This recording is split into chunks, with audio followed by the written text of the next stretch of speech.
പ്രധാനമന്ത്രി നരേന്ദ്രമോദി പശ്ചിമ ബംഗാളും അസമും സന്ദർശിക്കും. റാണാഘട്ടിൽ ദേശീയപാത പദ്ധതികൾക്ക് പ്രധാനമന്ത്രി ഇന്ന് തറക്കല്ലിടും.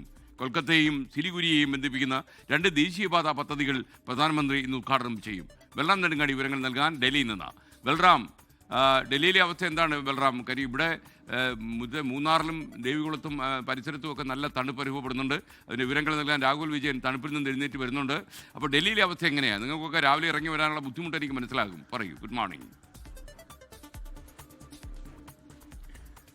Very good morning S K. ഡൽഹിയിലും തണുപ്പ് കണക്കുകയാണ്. 10 ഡിഗ്രിക്ക് താഴെ എത്തിയിരിക്കുന്നു താപനില ഈ കഴിഞ്ഞ 2 ദിവസങ്ങളായി.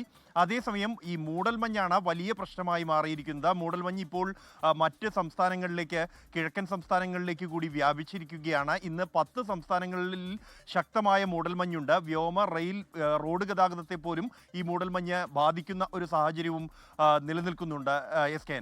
അതേസമയം വാർത്തയിലേക്ക് വരികയാണെങ്കിൽ പ്രധാനമന്ത്രി നരേന്ദ്രമോദി ഇന്ന് നിർണായകമായ 2 സംസ്ഥാന സന്ദർശനങ്ങളാണ് നടത്തുന്നത്.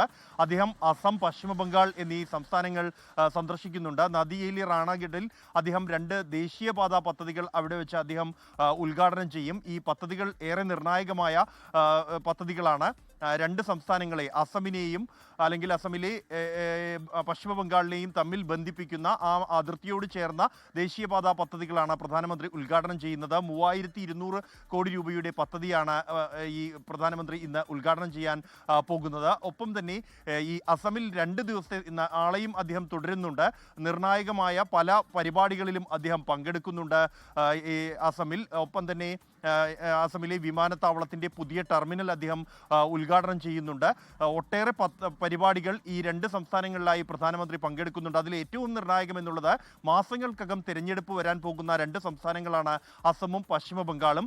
അസമിൽ BJP ഭരണത്തിലുണ്ട്. ആ ഭരണം നിലനിർത്താനുള്ള ശ്രമം ഊർജിതമായി തന്നെ പുരോഗമിക്കുകയാണ്. അതേസമയം പശ്ചിമ ബംഗാളിൽ കടുത്ത പോരാട്ടം ഇത്തവണയും ഉണ്ടാകും എന്ന സൂചനകൾ, അത്തരത്തിലുള്ള റിപ്പോർട്ടുകൾക്കിടെയാണ് പ്രധാനമന്ത്രിയുടെ സന്ദർശനം. അദ്ദേഹം ഇന്ന് പൊതുപരിപാടിയിൽ ജനങ്ങളെ അഭിസംബോധന ചെയ്യുന്നുണ്ട്. എന്തായിരിക്കും അദ്ദേഹം പറയുക എന്നുള്ളതും നിർണായകമാകും. Thank you. ബൽറാം നെടുങ്ങാടിയാണ് ഡൽഹിയിൽ നിന്ന് വിവരങ്ങളുമായി ചേരുന്നത്.